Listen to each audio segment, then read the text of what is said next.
You know, this has got to be one of the most incredible transformation stories in all of history. It's the story of a man who went from being the absolute fiercest enemy of a new faith to becoming its greatest champion. We're going to dig into the amazing journey of Umar ibn al-Khattab. So, I want you to picture this. The year is 634. The brand new Muslim community is facing a huge crisis, its first real test of succession. Their leader, Abu Bakr, the Prophet's closest friend, is on his deathbed. Everything hangs in the balance. I mean, who could possibly take his place? And then, right from his deathbed, Abu Bakr makes his choice crystal clear. He doesn't pick his son. He doesn't pick someone from his own family. He says, no, I'm choosing the one I find to be the absolute best among you, Umar ibn al-Khattab. And that right there is the central question we're tackling. Because the man Abu Bakr just chose wasn't some lifelong follower. No, far from it. This was a man once so committed to destroying Islam that he literally grabbed his sword to go kill the Prophet Muhammad himself. So how on earth did that guy end up as the leader? To really understand the man, we've got to understand the world that forged him. So let's rewind the clock and head back to pre-Islamic Makkah. So, Makkah back then was all about a delicate balance of power, basically run by the super tribe of the Quraysh. Think of it like a big corporation, where each department has a specialty. You had the Banu Hashim, the religious guys, the Banu Umayyah, the business tycoons. The Banu Makhzum were the military muscle, and Omar's clan, the Banu Adi, they were the diplomats, the spokespeople, the guys you sent in to negotiate a deal or settle a dispute. This was the air he breathed. And this is where it gets really interesting.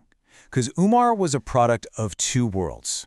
From his dad's side, he got that diplomatic mind. Sharp, skilled in debate. But his mom, she was from the Banu Makhzum, the warriors. So from her, he got this fierce, commanding presence. It was this incredible mix, the mind of an ambassador, but the heart of a warrior. And oh man, did he have the physique to match. He stood at an estimated 6'7". I mean, the man was a giant for his time. A champion wrestler in his youth, his presence was so massive that people would say when he walked through a crowd, it looked like he was riding a camel and everyone else was on foot. Just absolutely larger than life. So you take this guy, part diplomat, part warrior, and a physical giant. And it's no surprise he was a force to be reckoned with. And when the new message of Islam started spreading in Mecca, he didn't just disagree with it. He made it his mission to crush it. He used his official position as a spokesman to actively campaign against Islam. He stood right beside his uncle, the notorious Abu Jahl, one of the main persecutors of the early Muslims. And his temper was legendary. There's a story he beat his own slave girl for converting, beating her until he himself collapsed from pure exhaustion.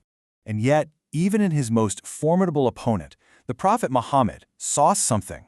He made this famous prayer, asking God to strengthen Islam with one of the two Omars. He was talking about Umar ibn al-Khattab and another powerful enemy, his own uncle. That prayer was about to be answered in the most dramatic way possible. Okay, so this is where the story pivots. Every great transformation story has that one moment, that one day where everything changes. For Umar, that moment started with pure, unbridled rage and a sword in his hand. He's just had enough. He sees this new movement dividing his people, and he decides he's going to end it. He grabs his sword, and he marches out with one single goal: find the Prophet Muhammad and kill him. Game over for Islam. But his entire plan just completely unravels. On his way, a friend, who happens to be a secret Muslim, stops him, and in a total panic to divert him, he blurts out, "Hey, before you go after Muhammad, maybe you should deal with your own family. Your sister, Fatima, and her husband, they've converted." While Omar is enraged, he completely changes course and storms over to his sister's house. He hears the Quran being recited, bursts in, and just attacks his brother-in-law. His sister jumps in to defend her husband, and in his rage, he strikes her, drawing blood. And in that one instant, seeing his sister's blood shed for her faith, his fury just shatters. All that's left is this overwhelming shame.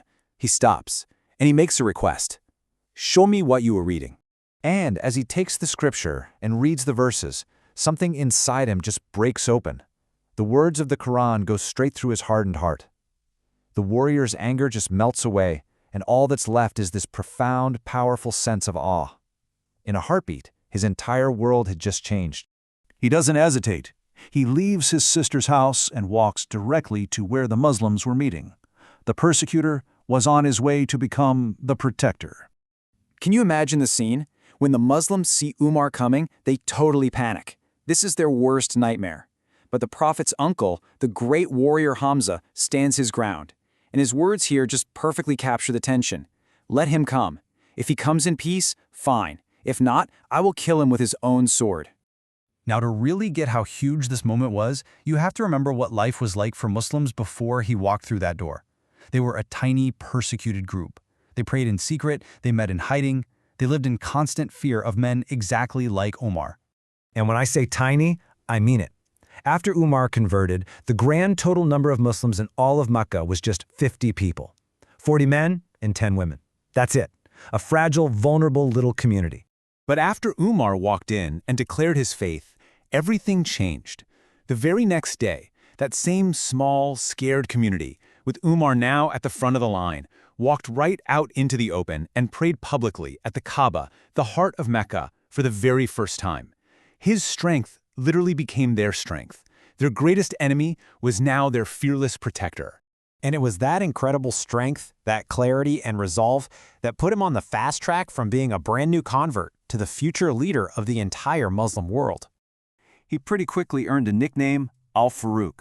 It means the one who distinguishes between right and wrong. It just shows you how much his identity had shifted.